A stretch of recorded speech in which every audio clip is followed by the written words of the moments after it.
संतप्त मानस शांत हों जिनके गुणों के गान में।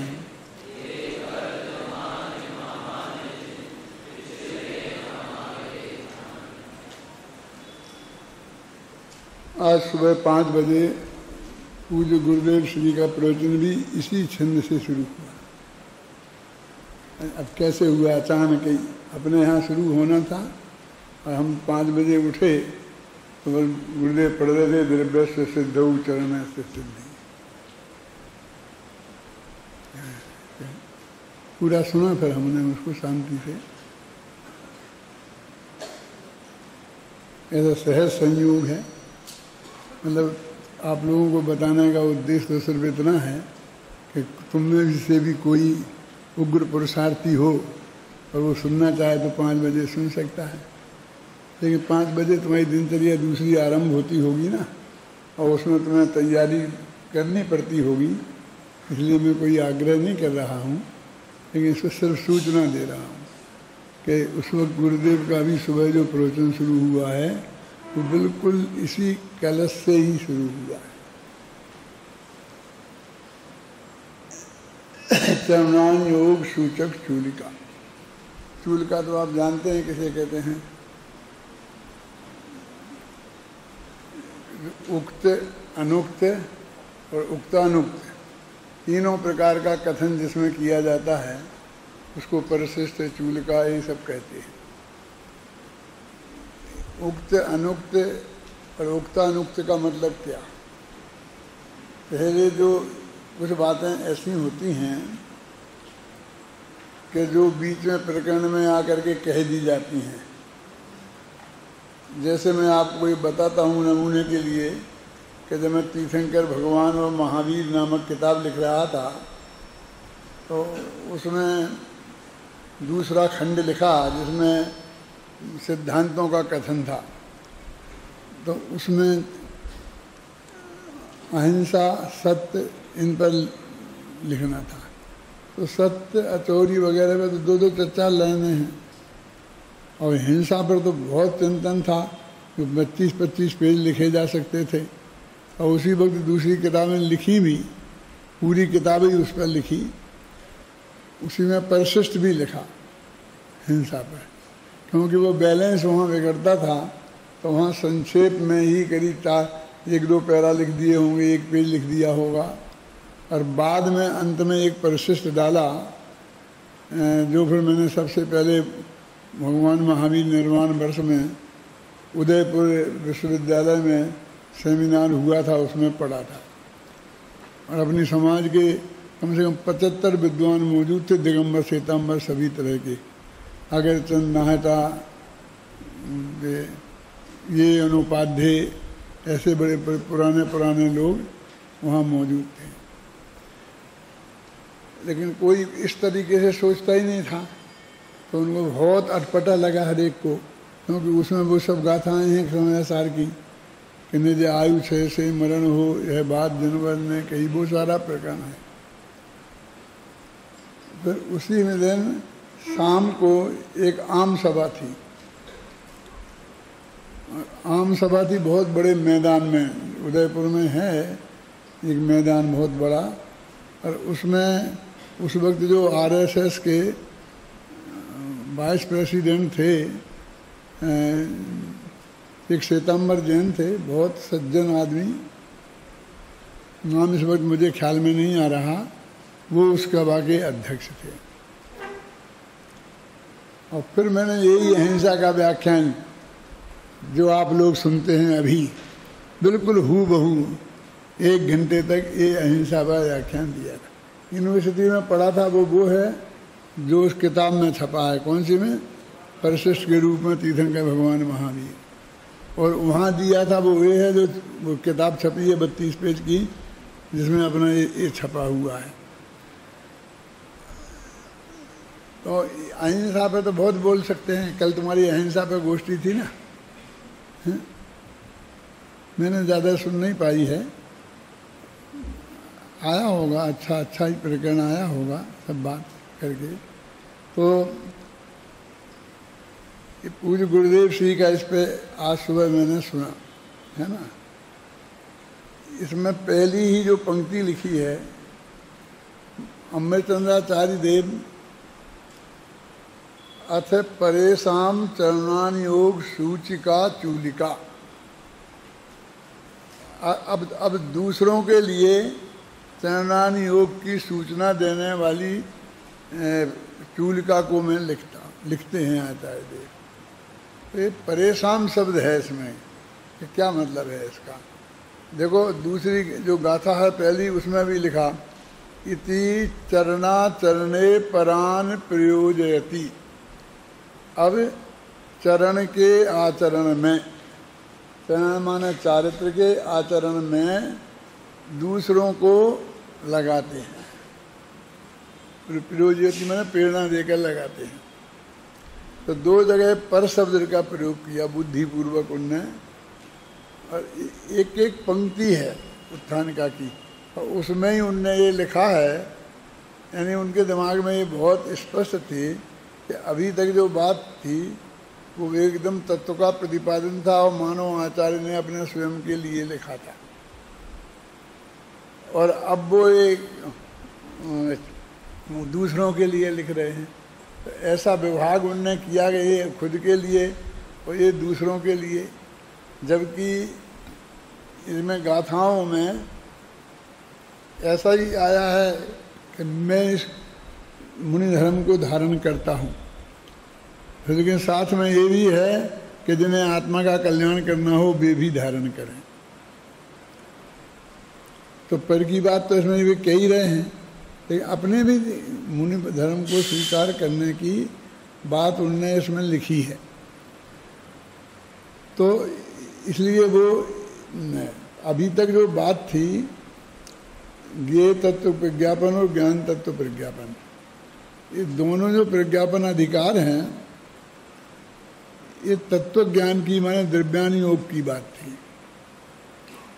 कर्माण योग में तो कर्म फिलॉसफी का वर्णन है, भूगोल का वर्णन है, गणित का वर्णन है मुख्यतः से, लेकिन हमने दोनों अधिकार पढ़ लिए हैं और उनमें ये तीनों ही चीज़ें नहीं हैं। चरणानी योग की बात तो ये अलग से अधिकार लिखने ही वाले थे, इसलिए उसमें और आने की कोई बात थी नहीं कि उसमें भी वो चर्चा की जाती। अब जो द्रव्यानी योग के दो भेद होते हैं, एक न्याय शास्त्र और एक अध्यात्म, दोनों द्रव्यानी योग के ही हैं। तो उन्होंने इसमें खासकर अमृतचंद्र की टीका में मूल में भी है, तर्क भी है और अध्यात्म भी है। इसमें ज्ञान तत्व प्रज्ञापन और ज्ञेय तत्व प्रज्ञापन इस रूप से दो अधिकार हैं, जिनकी चर्चा मैंने जब ये ग्रंथ शुरू किया था तब की थी। हो गए हो 5-10 साल, तो उसमें तुम में से हो सकता है एक भी नहीं हो।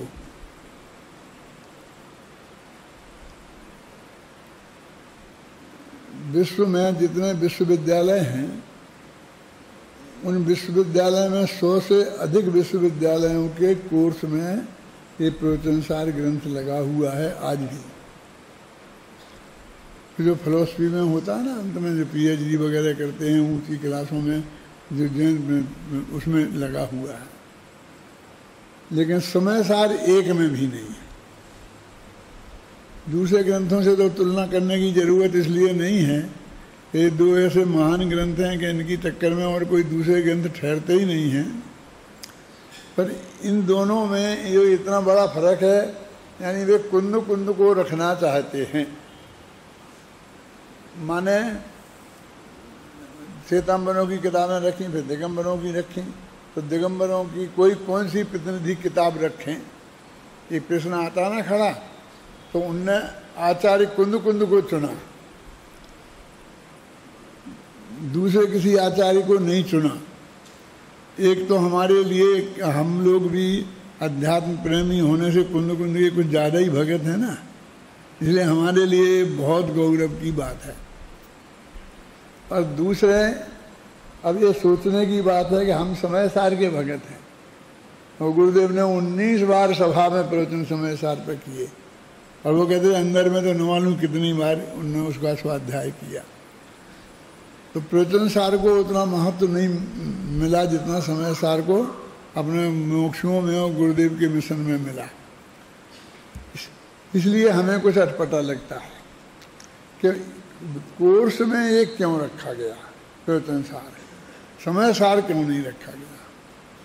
तो इसमें बहुत बड़ा ये है कि विश्व में जो फिलॉसफी का वर्गीकरण होता है वो ज्ञान तत्व और ज्ञेय तत्व के रूप में ही होता है। अंग्रेजी के कोई शब्द हैं, मेटाफिजिक्स और ऐसे कुछ हैं, कुछ मुझे पूरा ध्यान नहीं है, ख्याल में आई ना, उनके रूप में ही वर्गीकरण होता है। और ऐसा ही वर्गीकरण प्रवचन सार में था। तो सारी दुनिया के जो फिलोसफर थे उसमें मेन लोग तो वही लोग थे ना, विदेशी लोग, और जो हिंदुस्तान की चीज़ को भी जानते थे तो वे विदेश की बात को तो जानते ही थे, तो उनने इसे पसंद किया क्योंकि वो एक उसी स्टाइल में। ये न्याय शास्त्र की मुख्य है, न्याय शास्त्र इसमें मुख्य है। न्याय शास्त्र में प्रमाण मीमांसा और प्रमेय मीमांसा, देखो प्रमेय कमन मानदंड, ये ऐसे ही ग्रंथ है ना, उसी टाइप का वर्णन है। ये सब का चिंतन ऐसा है कि पहले ये नक्की करो कि इस दुनिया को, दुनिया माने गेय, सारे पदार्थ प्रमेय है ना, सारी दुनिया में जो कुछ भी है इसे जाना जा सकता है कि नहीं, और जाना जा सकता है तो कैसे, उस किस स्टाइल से जाना जा सकता है। इसलिए प्रमाण मीमांसा को सबसे पहले महत्व मिला। सम्यक ज्ञान प्रमाण है, और सम्यक ज्ञान के द्वारा इस सारी दुनिया को जाना जा सकता है। तो वो जानने के मार्ग में सर्वज्ञता एक सबसे बड़ा हेतु है। और अधिकांश सब धर्म वाले अपने अपने भगवान को सर्वज्ञ तो मानते ही हैं। वो अपने क्रम नियमित पर्याय जो अभी लिखी है ना किताब, तो मुझे कहा था कि सब किताबें अपने पास किन किन के पास हैं, कि एक ने भी नहीं रखी, एक दो ने। क्यों शिविर में भी ऐसे ही करोगे?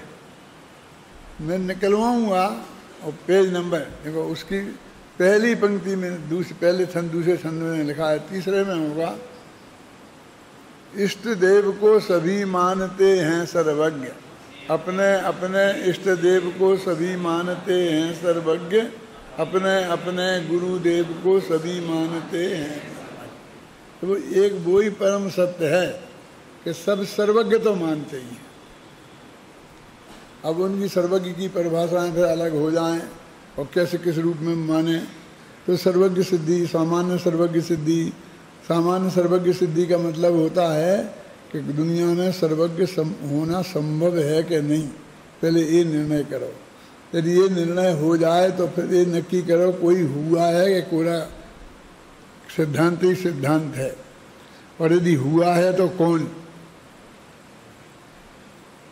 तो जो अपने यहाँ सामान्य से सर्वज्ञ सिद्धि की जाती है वो सूक्ष्मांतरित दूरार्था, वो सामान्य सर्वज्ञ सिद्धि है। और सत्वम में वासी निर्दोष हो, ये विशेष सर्वज्ञ सिद्धि है। हे भगवान महावीर, आप ही ऐसे निर्दोष विशेष सर्वज्ञ। तो ये, और फिर कौन सर्वज्ञता, तो कुछ जो आदमी होंगे सो होंगे। अब उसके बाद आगम प्रमाण आ जाता है मुख्य, क्यों सर्वज्ञ की वो वाणी है। तो सर्वज्ञता नहीं सिद्ध हो गया तो आगम सिद्ध नहीं होता है।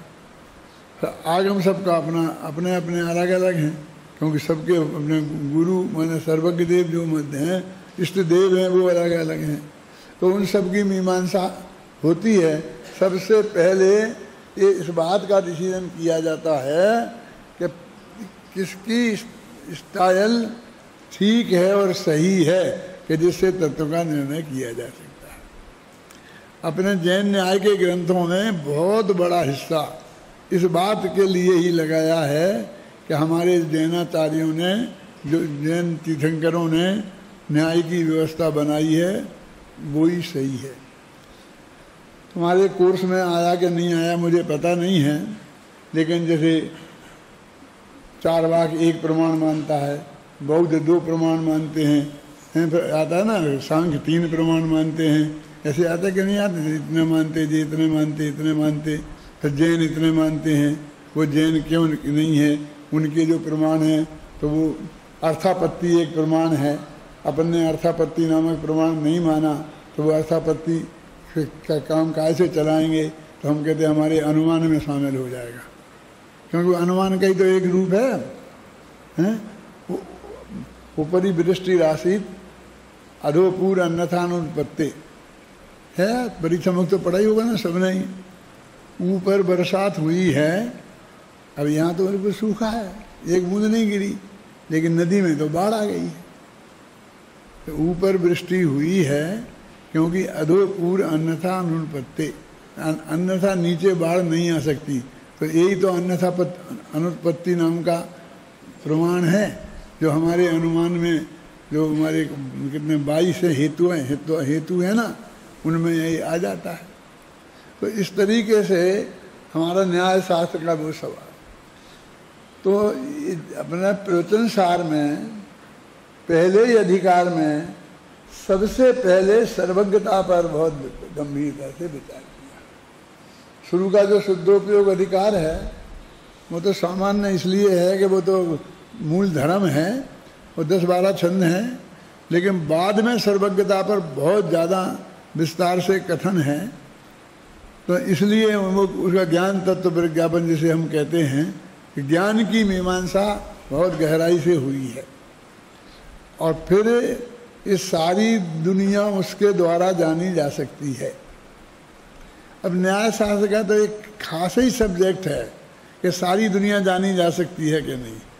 अरे हमारे बड़े बड़े विद्वान जिनने न्याय शास्त्र नहीं पढ़ा था, घबराना नहीं, मैं बहुत अथॉरिटी से कह रहा हूँ, नहीं तो हमारे न्याय शास्त्र में तो यही पढ़ा हुआ है कि सारी दुनिया नहीं जानी जाती, तो ये सब बताया कैसे है।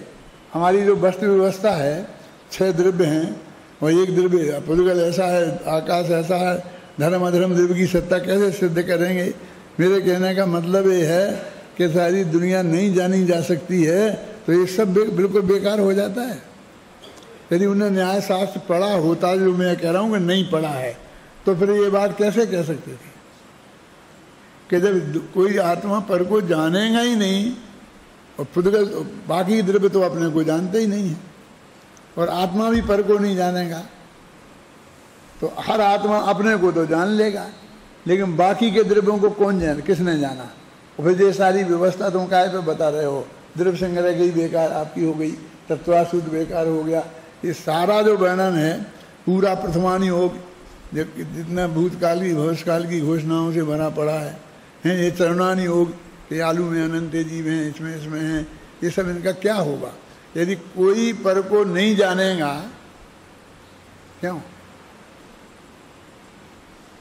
कोई काल वाक्य कहीं किसी अपेक्षा से, वही शुद्ध निश्चय नहीं की अपेक्षा के आत्मध्यान की मुख्यता से पर जिनकी ज़्यादा दृष्टि है, उससे हटाने के लिए कोई 1-2-4 वाक्य आ गए होंगे, बस उनको पकड़कर, और बाकी पूरा आगम चारों अनुयोग और अध्यात्म भी में ये सारी कदम कदम पर ये चीज़ भरी पड़ी है, और उसकी उपेक्षा के उस पक्ष को लेके बैठ गए,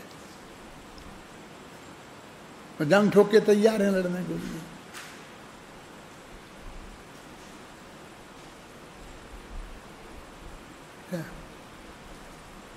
तो वो जो ज्ञान मीमांसा है, वो जो ज्ञान तत्व पर ज्ञापन है, ज्ञेयों में फिर उस ज्ञान ने क्या जाना, तो 6 द्रव्य जाने ना। वो ज्ञान तत्व ने, ज्ञान तत्व तो आत्मा है ना, और उसने 6 द्रव्य जाने, उसका पूरा ज्ञेय अधिकार है। खासकर जो द्रव्य सामान्य अधिकार है, जिसमें उत्पाद व द्रव्य इनकी चर्चा है, उसको जाने बिना तो जैन धर्म का वस्तु व्यवस्था ही समझ में नहीं आती है ना। द्रव्य गुण पर्याय की जहाँ चर्चा है, तो ये सारा जैन तत्व ज्ञान है। ये कहना अमृत चंद्राचार्य की दृष्टि में इसकी बहुत महिमा थी, अब उसके लिए फिर तुम कैसे खड़े खड़े भोजन करो, 4 हाथ जमीन देख के चलो, ये बात उनको बहुत हल्की लगती थी। तो इसके साथ में उसका वर्णन करने वाले अधिकार को वे महाधिकार नहीं कह सकते। ये ज्ञान तत्व प्रज्ञापन अधिकार और ज्ञेय तत्व प्रज्ञापन अधिकार, 2 तो उनके महाधिकार, और फिर तीसरे को अधिकार तो रहने देते, महाधिकार नहीं मानते। लेकिन वे अधिकार भी मानने को तैयार नहीं है, वे तो परिशिष्ट मानते हैं। चूलिका माने परिशिष्ट।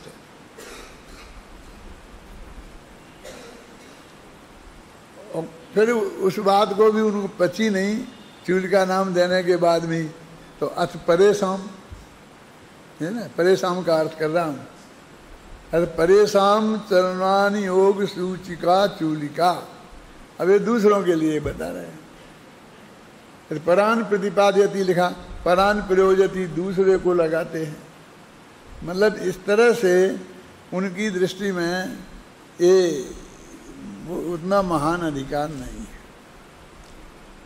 जयसेनाचार्य ने और 4 जितनी उनसे सहमति प्रकट की हो, किनसे? अमृतचंद्राचार्य। और अमृतचंद्राचार्य के भी वे स्वयं कितने ही बड़े भगत हों, हर गाथा पर अपनी बात लिखने के पहले अमृतचंद्राचार्य की बात लिखते हैं और उसको स्वीकार करते हैं। इससे ज़्यादा बड़ा भगत और कौन हो सकता है? गहराई से अध्ययन किया और अपनी टीकाओं में उसको इतना अधिक महत्व दिया। लेकिन अधिकारों के नाम में उनको नहीं देते।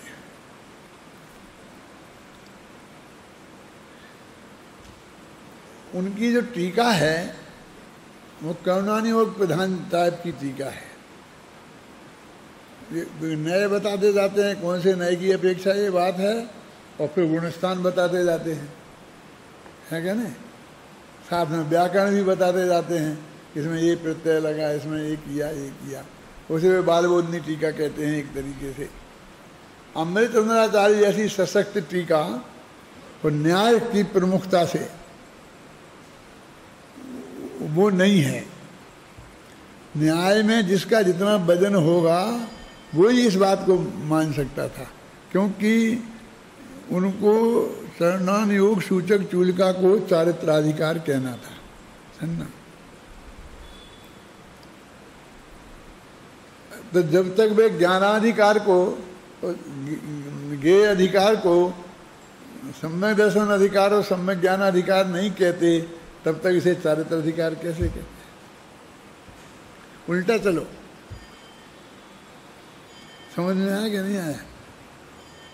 यानी वो सम्यक दर्शन, सम्यक ज्ञान, सम्यक चारित्र महाधिकार है, ऐसा वो कहते हैं, है ना।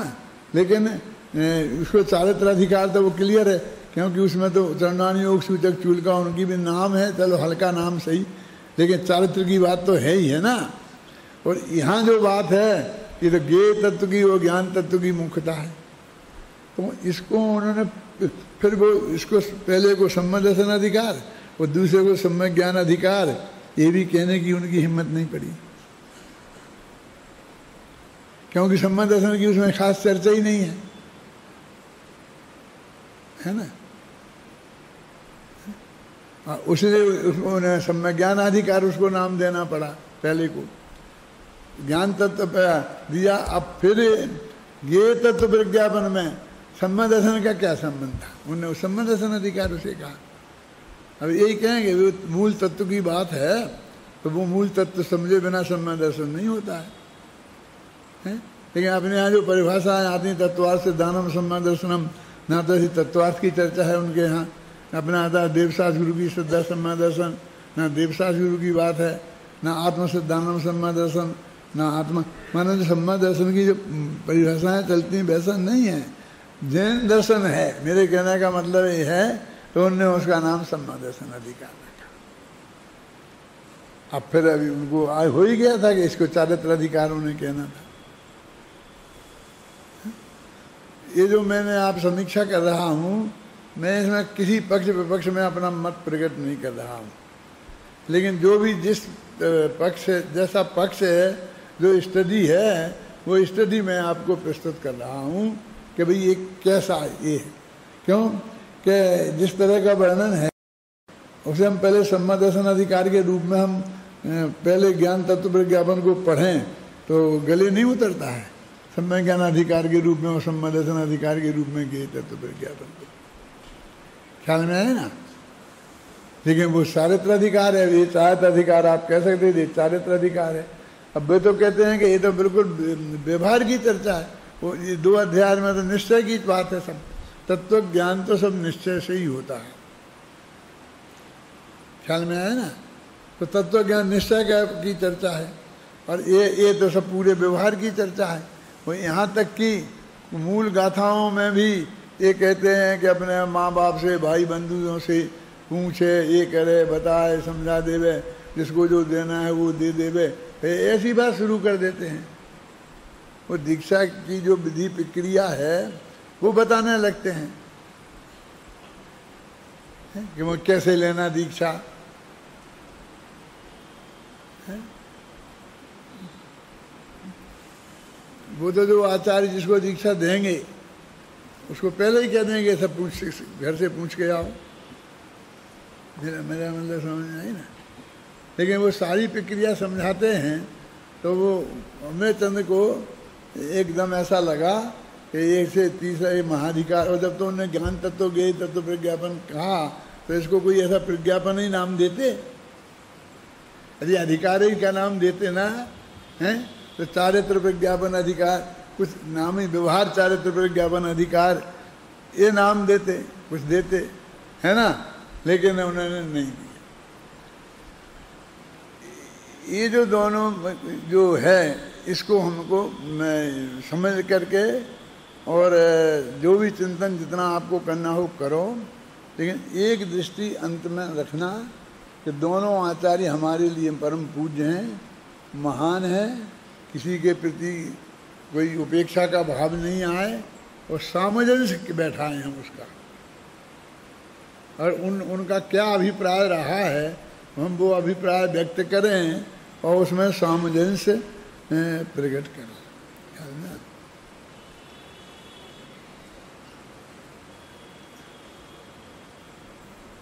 छंद पढ़ो भैया, 13वां छंद।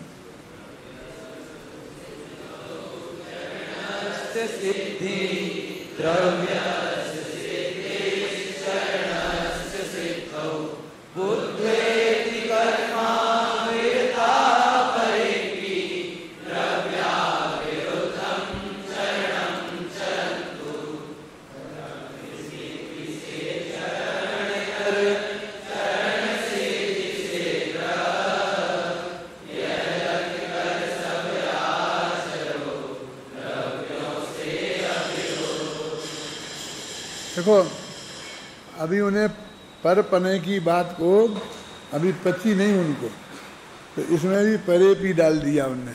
बुद्धेतु कर्मा विरता परेपी दिव्या वरुद्धम चरणम चरंतु, है ना।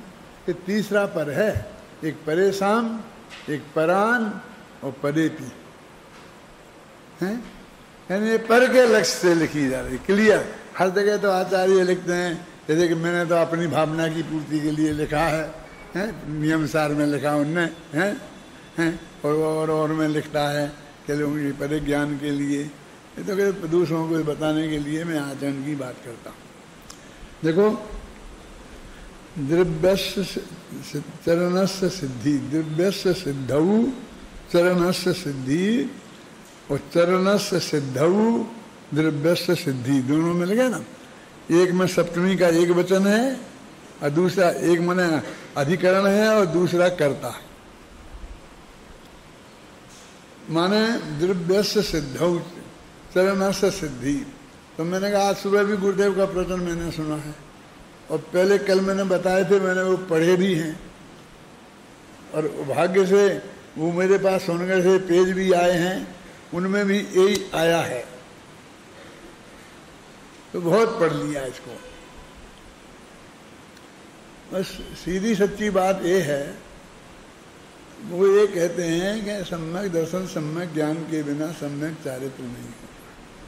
तो द्रव्यस्य सिद्धौ माने द्रव्यानुयोग को पढ़े बिना, माने सम्यक दर्शन सम्यक ज्ञान का स्वरूप समझे बिना, जैन तत्व ज्ञान को समझे बिना चारित्र की सिद्धि नहीं हो सकती। माने सम्यक दर्शन का अंदर पालन कर लेंगे, अरे उसमें है क्या कि बस 4 हाथ जमीन देख के चलना है, बस मीठे हित प्रिय वचन बोलना है। क्यों? सत्य थोड़ी बोलना है? तो हितकारी बोलो और मीठे मीठे बोलो और प्रिय बोलो, माने बिल्कुल बाहर की तरफ ही इस पे वो लक्ष्य है। समझ में आई ना? अभी हित मित प्रिय वचन बोलना है और फिर ऐसा समिति में आहार को जाओ तो ध्यान रखना है कोई जीव जंतु की हिंसा नहीं हो, है मल मूत्र क्षेपण करने जाओ तो वहाँ भी ध्यान रखो। क्यों? और ये क्या है, वो बीच में आदान निक्षेपण, कोई चीज़ उठानी रखनी है तो देख के उठाओ, देख के रखो, है ना? तो ये हम कैसे नहीं पाल पाएंगे? सब पाल लेंगे। तुम्हारा अहिंसा महाव्रत है तो त्रिहिंसा को त्याग वृथा था वरना समारे, अथवा हम तो त्रिसव स्थावर की सब हिंसा जो शास्त्र में लिखी है वो छोड़ देंगे, जो विधि बताई है कि ये चीज़ें खा सकते हो बस वही खाएंगे, तो अहिंसा पालने में हमें कहाँ दिक्कत है। और झूठ भी नहीं बोलेंगे, बिल्कुल 2-4 ही बताएंगे। वो ये कहाँ समझते हैं हमें सत्य समझने की ज़रूरत है। जो अपने बालभूत पाठमालाओं में लिखा कि सत्य बोलना कठिन है। लोग कहते हैं झूठ बोलना कठिन है क्योंकि बिना सोचे समझे जो कुछ भी बोलते जाओगे झूठ तो है ही। तो सत्य बोलने के लिए पहले सत्य जानना पड़ेगा। और वो कहते हैं सत्य बोलने के तो क्या कह दो कि 2-4 होते हैं। हम पूछें कि भाई ये किताब आप नाटक समय नाटक आपके पास है तो है कह दिया, नहीं है तो नहीं कह दिया, कितना सरल है। लेकिन मुझे पास है तो और कहना है नहीं है, क्योंकि अभी हाल तुम मांग लोगे। तो अब ये झूठ है तो झूठ बोलने के लिए कोशिश करनी पड़ेगी कि पहले तो ऐसे छिपाऊं और फिर मतलब झूठ में ऐसा लगता ना हमको कि झूठ बोलना कठिन है और सत्य बोलना सरल है। मैंने कहा कि भाई झूठ तो जो बोलोगे तो वो झूठ ही तो है। सत्य के ढूंढने के लिए सत्य की खोज जरूरी है, और सत्य की खोज इतनी आसान थोड़ी है ना? सत्य की खोज इतनी आसान थोड़ी है। तो वो कहता है कि ये तो बहुत आसान है।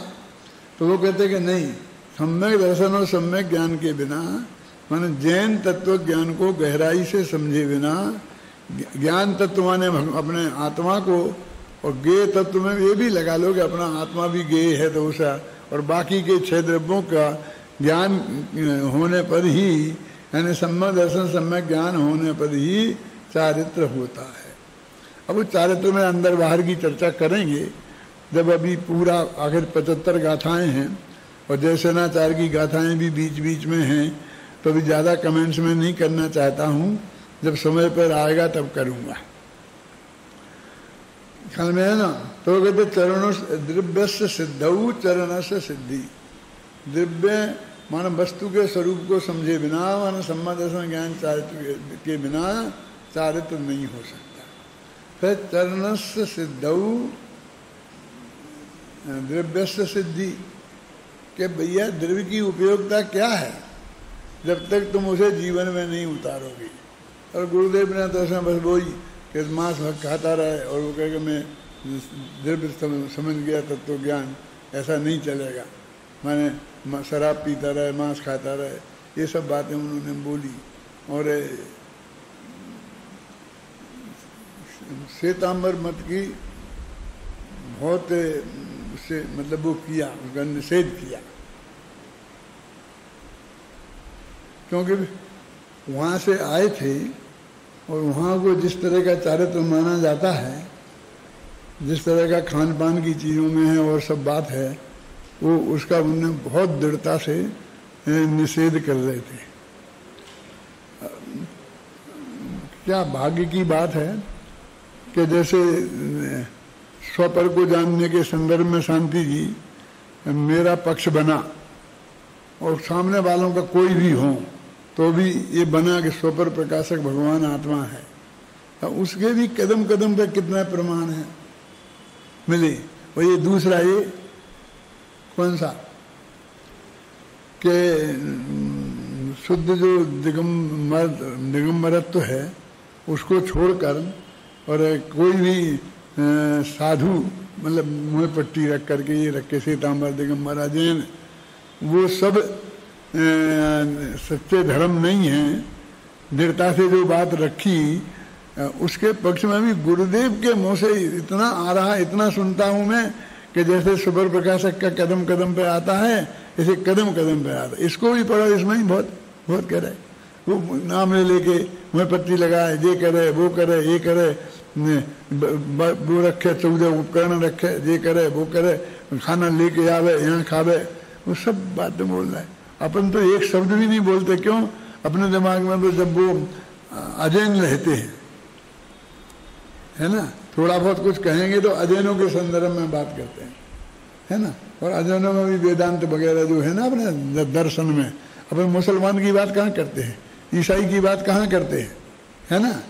जो अपनी फिलोसफी में है ना ईश्वरवाद खासकर, उसकी बात करते हैं, लेकिन वो तो यही बात करते हैं गुरुदेव। यानी जितनी दृढ़ता से जैसे अरे इतना लिखा है कि अपने को वो रखे, कपड़े तन का एक वस्त्र रखे, एक सूत रखे और अपने को साधु माने मनाए, वो बिल्कुल नर्ग निगुद ऐसा क्लियर लिखा है। अब मनाए, अब आपको मनाए मानते में लोग सके तो मानो, अरे मैंने मान लो मुँह पट्टी लगा ली और मैं वो भेष रखूं और फिर साधु जैसा व्यवहार करूं और आप सब लोग मेरी प्रवचन सुने और फिर मुझे मैं आहार लेने जाऊं तो उसी विधि से मुझे आहार दें, ख्याल में आई ना, तो फिर और कैसा मनमाना होता है। हाँ। जो कह रहे हैं कि माने और मनवाए, सम्मा दर्शन की तो ऐसी बात है कि हमें कोई मनवाने की जरूरत नहीं। हम तुमसे कहें कि तुम हमें समय दृष्टि मानो, क्यों मानो? नहीं मानो, ऐसी कोई क्रिया तो है ही नहीं कि जिसके लिए हम आपको वो करें। लेकिन साधु होते ही तो वो यही है कि मैंने बेस वो अपना लिया और उसके हिसाब से फिर मैं सब अपना आचरण करने लगा और आचरण क्यों आपसे करवाने लग गया उसी के सामने, तो वो तो पक्की घोषणा हो गई ना कि मैं अपने को ये मानता हूँ कि ना नहीं था, मैं तो मैं अपने में पहले ही गुणस्थान वाला मान। कैसे मानते हो ऐसे हैं? और यदि फिर वही लगता है कि नहीं नहीं वो तो अंदर से तो नहीं मानते थे, तो फिर और बड़ा कि धोखा दिया। अंदर से तुम समझते ये बिल्कुल गलत है और फिर भी तुम्हें 13 साल तक धोखा दिए, कैसे चल सकता? कितनी स्पष्ट है मैं ये बातें कह रहा हूँ, और उसको ये ऐसे पकड़ के बैठ गए, कैसे कैसे समझदार लोग हैं। और हमसे कहते हैं कि आप छोड़े इसको। कि पूज्य गुरुदेव श्री के मैं प्रवचन सुनता हूँ तो उसमें जगह जगह जगह जगह वही बात, पहले ध्यान नहीं जाता था उसमें और अब उसकी वजह से ध्यान हो जाता है। सुपर प्रकाशक का मामला आवे, चाहे वो आवे इस तरीके का, तो उस पर ध्यान जाता है बहुत। तो ये मैं बता रहा हूँ, मूल मुद्दा यही है। जो होता है ना अपना प्रशिक्षण शिविर, उसमें मैं बोलता हूँ ना, जैन दर्शन विज्ञान है कि कला है कि कलात्मक विज्ञान है, तो कहते हैं सम्यक दर्शन सम्यक ज्ञान इसका विज्ञान है और इसका सम्यक चारित्र इसकी कला है। और सम्यक दर्शन सम्यक ज्ञान के बिना सम्यक चारित्र नहीं होता। कोई डॉक्टरी पढ़े बिना डॉक्टरी करना शुरू कर दे हैं तो वो जेल जाएगा और दूसरों को मारेगा, है ना। और यदि कोई डॉक्टरी पढ़ के और कपड़े की दुकान कर ले, बोलता हूँ ना मैं, तो उसने गवर्नमेंट के साथ सबके साथ कितना बड़ा धोखा किया। सम्यक दर्शन और सम्यक ज्ञान हो जाए, वो चारित्र धारण नहीं करे, है ना। हो गया ना राजा सैनिक को, सम्यक दर्शन भी हो गया, सम्यक ज्ञान भी हो गया, छायक सम्यक ज्ञान सम्यक दर्शन हो गया, ख्याल में आई ना। अब नरक चले गए, नहीं किया तो मतलब चारित्र नहीं आया जीवन में तो चले गए ना नरक। और क्या रह गई कमी? सम्यक दर्शन सम्यक ज्ञान तो हो ही गया ना शांति जी। और क्या प्रूफ चाहिए? आज ही मैंने गुरुदेव के मुख से सुना कि छायक सम्यक दृष्टि थी वो सैनिक, मतलब जो नरक गए थे उसके पहले छायक सम्यक दृष्टि थे। केवली के पाद मूल में होता है ना, महावीर भगवान के पाद मूल में उन्हें सम्यक दर्शन हो गया था। तो हो गए ना, अब जीवन में नहीं आए तो उसका फल क्या निकला? तो ये चरणस्य सिद्धस्य द्रव्यस्य सिद्धि, माने चारित्र में तुम बदलो तो वो हमारी उसकी सिद्धि है। माने हमने जो जैन दर्शन का गहराई से अध्ययन किया तो सम्यक दर्शन सम्यक ज्ञान समझ लो प्राप्त किया, तो फिर उसे हमें जीवन में लाना ये बहुत जरूरी है। वो चारित्र की बात है। और आचरण की बात मैंने कल बताई थी आपको, आचरण होता है पहले और चारित्र होता है बाद में। तो इस पंक्ति का अर्थ समझ में आया ना कि द्रव्य सिद्धि से चरण, और चरण सिद्धि से द्रव्य, है ना। द्रव्यस्य सिद्धौ चरणस्य सिद्धि, द्रव्यस्य सिद्धिश्च चरणस्य सिद्धौ। माने इन दोनों का माने सम्यक दर्शन ज्ञान चारित्र, ये तीनों की चर्चा है इसमें। अभी दो की बात कर चुके हैं, इसलिए द्रव्य शब्द को पहले दिया। द्रव्यस्य सिद्धौ, द्रव्य की सिद्धि पहले कर चुके हैं दो अधिकारों में, और चरण की चर्चा आप करना है। और दोनों के बीच का संयोजक छंद है, ये उस अधिकार का अंतिम छंद है और ये इस अधिकार का पहला छंद है। ये बिल्कुल दोनों एक से मिलते ही जुलते हैं ना। देखो पीछे है ना, द्रव्यानुसारी चरणम चरणानुसारी द्रव्यम, है ना। द्रव्यानुसारी चरणम चरणानुसारी द्रव्यम, और इसमें भी वही है, द्रव्य से सिद्धौ चरण से सिद्ध, बिल्कुल। और ये तो अपन ने अधिकार बांटे बाद में, अभी अधिकारों को अलग कर दो तो बिल्कुल एक छंद के बाद दूसरी छंद लिखेंगे, छंद दिखेंगे कि नहीं दिखेंगे मिले हुए। बुद्धेति कर्मा विरता परोपि दिव्या विरुद्धम चरुणा हरंती। कर्म से जो अविरत हैं, माने कर्म से विरक्त नहीं है। कर्म माने क्रिया, कर्म कार्य करने से, माने अभी तक जिनने कोई चारित्र धारण नहीं किया है, ऐसे लोग ये जानकर कि चरण से द्रव्य की सिद्धि है, द्रव्य से चरण की सिद्धि है, द्रव्याविरुद्धम, द्रव्य के अविरुद्ध चरण माने चारित्र को, चरंतु माने धारण करें। और कौन? परे भी, माने अन्य भी, जो इसमें लिखा ना अन्य भी ये धारण करें।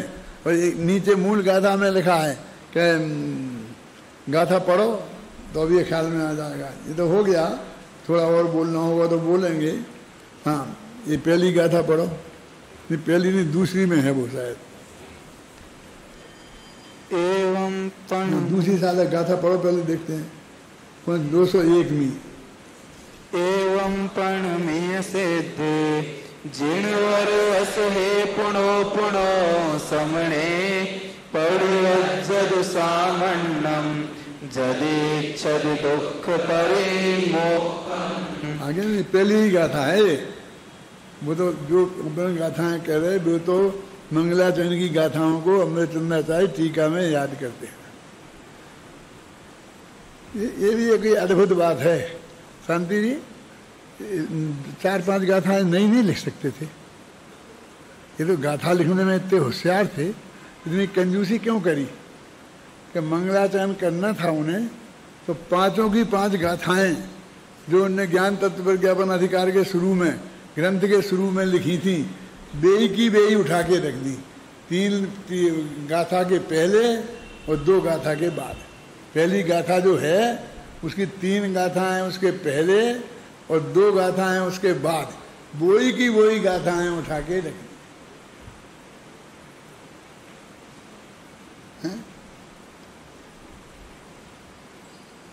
देखो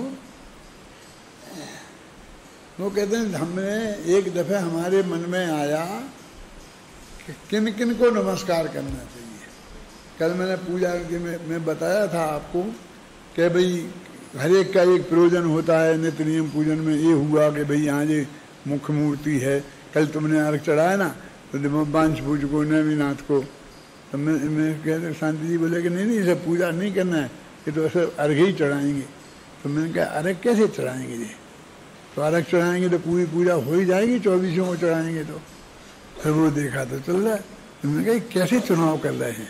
फिर मेरी बात में समझ में आ गया, ये मूर्तियाँ जो हैं उनके हिसाब से चुनाव कर रहे हैं।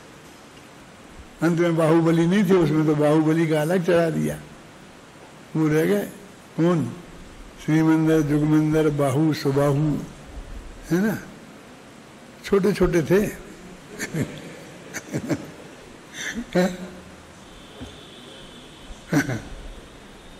नहीं, तुमने कोई गलती की ये नहीं कह रहा हूँ मैं, तो एक बात को कहने का मेरा तरीका है, बस इससे कह रहा हूँ, आलोचना नहीं कर रहा हूँ कि भाई वो नहीं करना था तो हमने ये किया, हमारे पास समय नहीं था तो हमने ये किया, करते ना।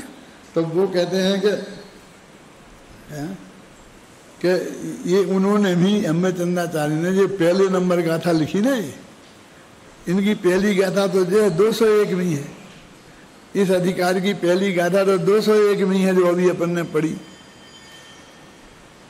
है। ये तो पहली गाथा वो मंगलाचरण की है, इति चरणाचरणे परान प्रयोजयति। देखो इसके हेडिंग में क्या लिखा कि चरण माने चारित्र के आचरण में, चरण आचरणे, चारित्र के आचरण में परान प्रयोजति, दूसरों को प्रेरित करते हैं।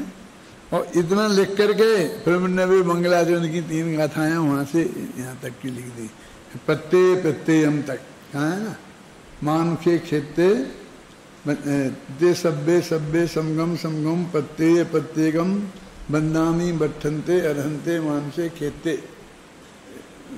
सब मनुष्य क्षेत्र में रहने वाले अरहंत ऐसा कह के विद्वान 20 तीर्थंकर उनको याद कर लिया, और सबको प्रत्येक को अलग अलग और सामूहिक रूप से मैं नमस्कार करता हूँ। अब भी 5 ही यहाँ कर लेते तो क्या था, 2 गाथाएं छोड़ दी, 3 गाथाएं कर ली, समझे ना। और फिर अपनी एक गाथा आ गई, एवं पणमीय सिद्धे, ये खुद लिखते हैं कि एवं पणमीय से जोड़ा उन्होंने।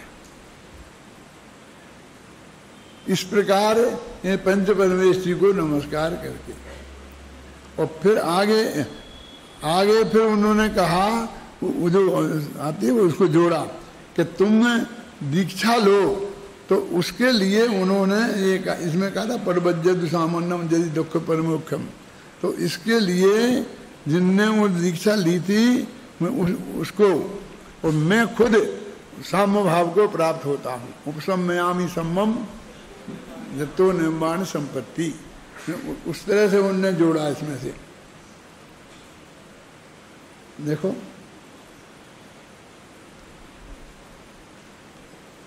ये अर्थ तो आपने वहाँ पढ़ा ही हुआ है, लेकिन सामान्य तो अपन करेंगे ही।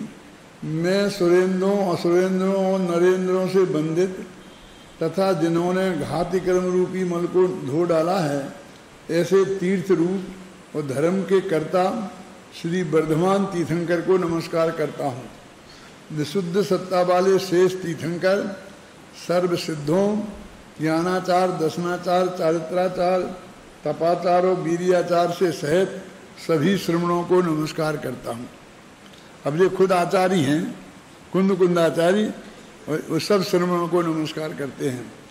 उन सभी को और मनुष्य क्षेत्र में और 2.5 द्वीप में सदा विद्यमान रहने वाले अरहंतों को, ये आगे ना, समुदाय रूप से एक साथ और व्यक्तिगत रूप से प्रत्येक को अलग अलग वंदन करता हूँ।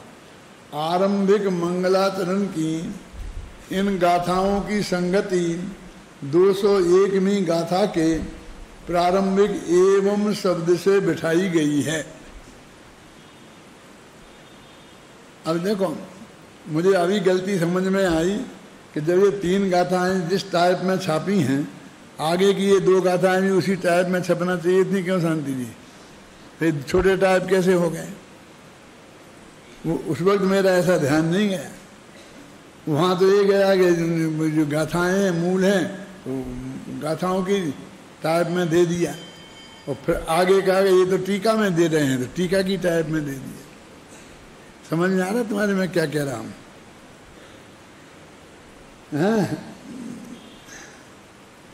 आचार्यों को नमस्कार करके यदि सांसारिक दुखों से मुक्त होना चाहते हो तो श्रामण्य को धारण करो। मूल गाथा का पद्यानुवाद इस प्रकार है कि हे भव्य जन, यदि भव दुखों से मुक्त होना चाहते, परमेष्ठियों को नमन कर सामान्य को। जितने लोग नमस्कार करने योग्य थे, यद्यपि उनने सबको पंच परमेष्ठी को नमस्कार कर लिया, वास्तव में परमेष्ठी ही नमस्कार करने योग्य है। अब कह रहे वास्तव में क्या, फिर बाकी जो कर रहे ना ये तो उन्हीं में तो हैं। जैसे विद्यमान तीर्थंकर तो भी पंच परमेष्ठियों में ही है ना। फिर उन्होंने कहा कीर्तन चैत्यालय तो उन्हीं की तो मूर्तियां हैं। फिर जैन मंदिर को अपन ने तो फिर देवताओं की लाइन लगाई ना लंबी लंबी। मैं इसके लिए वो कहता हूँ कि हिंदुओं में नवग्रहों की पूजा होती है, नवग्रह विधान करते हैं ना हिंदुओं में। अब कह तो नवग्रह शांति नहीं होगी तो बहुत उपद्रव हो जाएगा, हमारा नुकसान हो जाएगा। अब हमारे सारा धर्म का संचालन पहले ब्राह्मण पंडित ही करते थे। अपने जैनियों में तो कोई पंडित था ही नहीं, ये सब व्यापारी धंधे में ही लगे रहते थे और कोई जानता नहीं था। ये तो बाद में अभी विद्वान तैयार हुए और कुछ स्वाध्यायी विद्वान हुए थे, टोडरमल जी जैसे और बड़े बड़े तैयार। लेकिन जैसे विधिवत पढ़ करके, शास्त्री करके, संस्कृत व्याकरण का पढ़ करके जो विद्वान की परंपरा भी तैयार हुई है वैसी नहीं थी।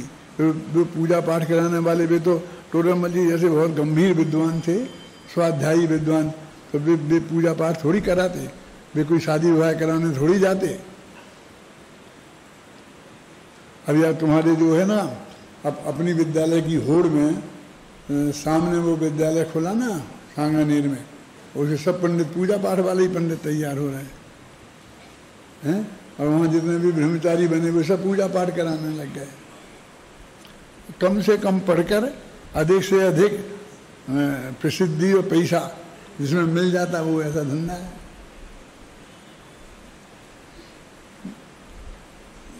मैं ज़्यादा कुछ कहता नहीं हूँ, लेकिन मुझे ये बिल्कुल नापसंद है। मेरा कोई भी विद्यार्थी बड़ा प्रतिष्ठाचारी बने मुझे बिल्कुल पसंद है।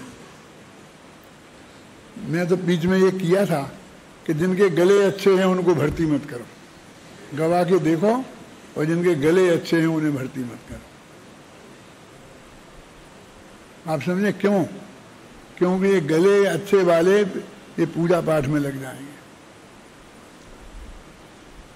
ये गाने बजाने में लग जाएंगे, ये गवैया बनेंगे, नचैया बनेंगे, ये विद्वान नहीं बनेंगे। मुझे विद्वान चाहिए,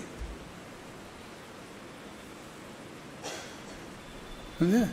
ऐसा नहीं है। हमारे बहुत से लोग, ये गुजरात के जितने पंडित थे सब नाचते थे, बाबू भाई नाचते थे, कन्नू भाई नाचते थे, आते थे नाचते थे, और उससे वे बहुत लोकप्रिय भी हो जाते थे। और मेरे को भी बहुत कहते थे कि आओ आओ आप भी आओ, पकड़ पकड़ के उठाते हैं ना ऐसे ऐसे करके।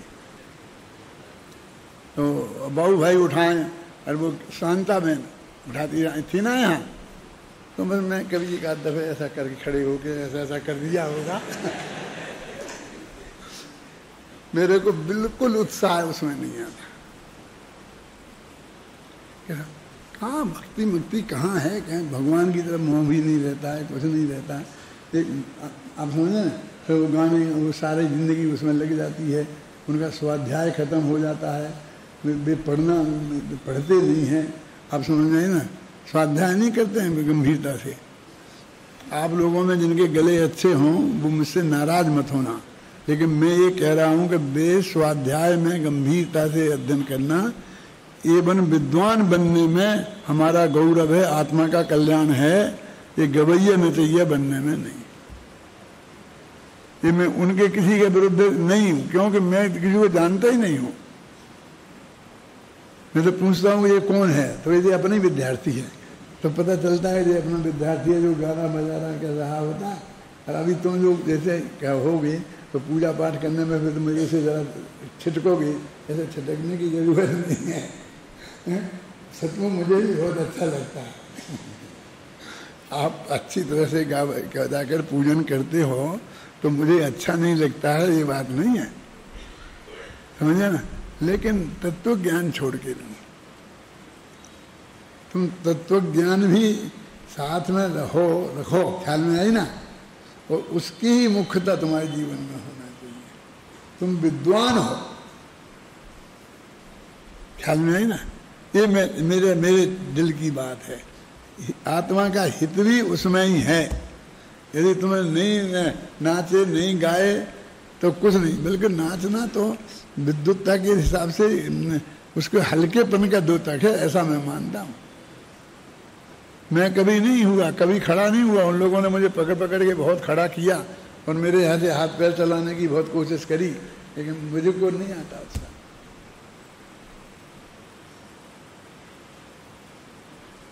भगवान की भक्ति करने बैठे हैं, अपन उनके गीत गा रहे हैं, उनके तत्व ज्ञान की बात उसमें से गहराई से कह रहे हैं, तो हमारे चित्त में, हमारे चेहरे पर, हमारे हाव भाव में एक गंभीरता होनी चाहिए कि नहीं? बोलो, मैं उसकी अपेक्षा करता हूँ।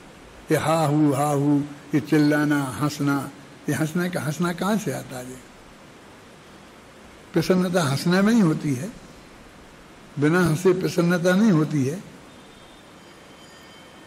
सोचना, आप गंभीरता से सोचना।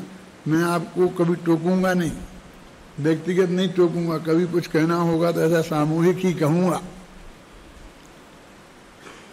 समझ में आई ना आपकी? मैं लेकिन आप बताओ, भगवान की भक्ति में जो हमारे पुराने आचार्यों की भक्तियां हैं, उसमें एक गंभीरता है ना।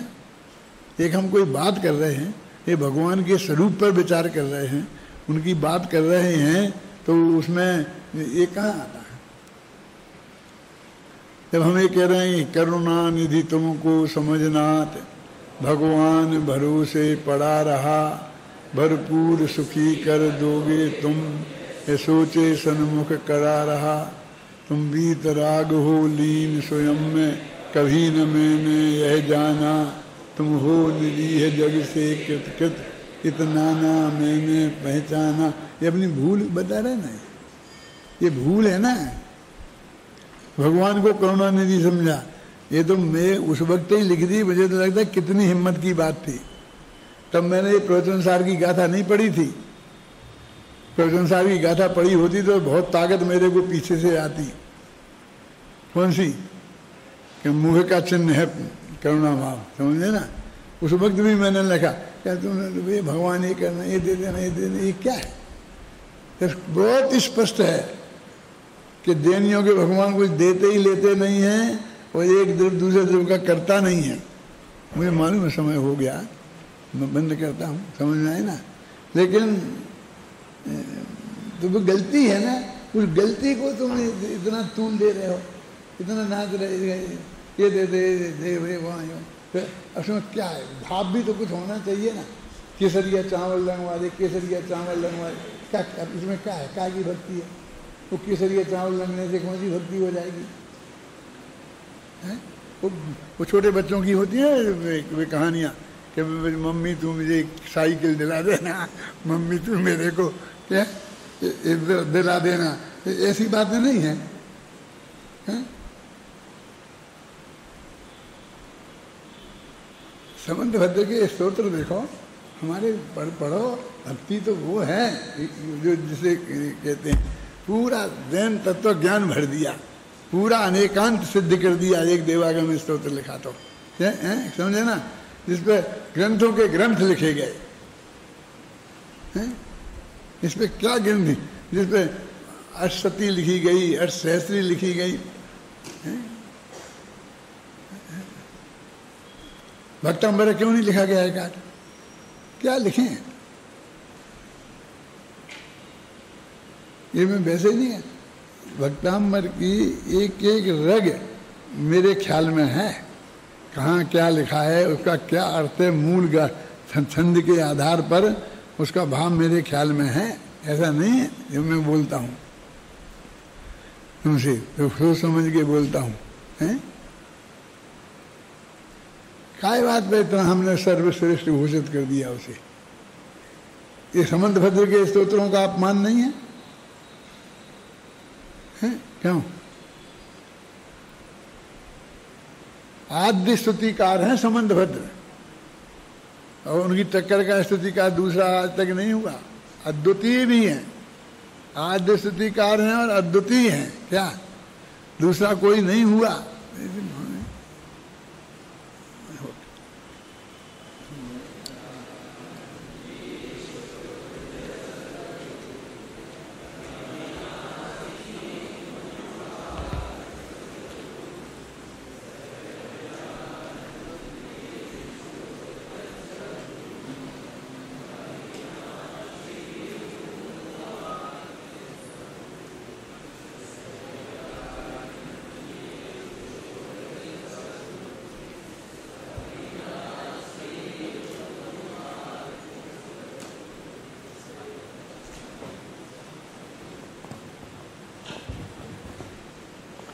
स्मारक की अक्षुण्ण परंपरा गोष्ठी परंपरा, जिसके अंतर्गत दिनांक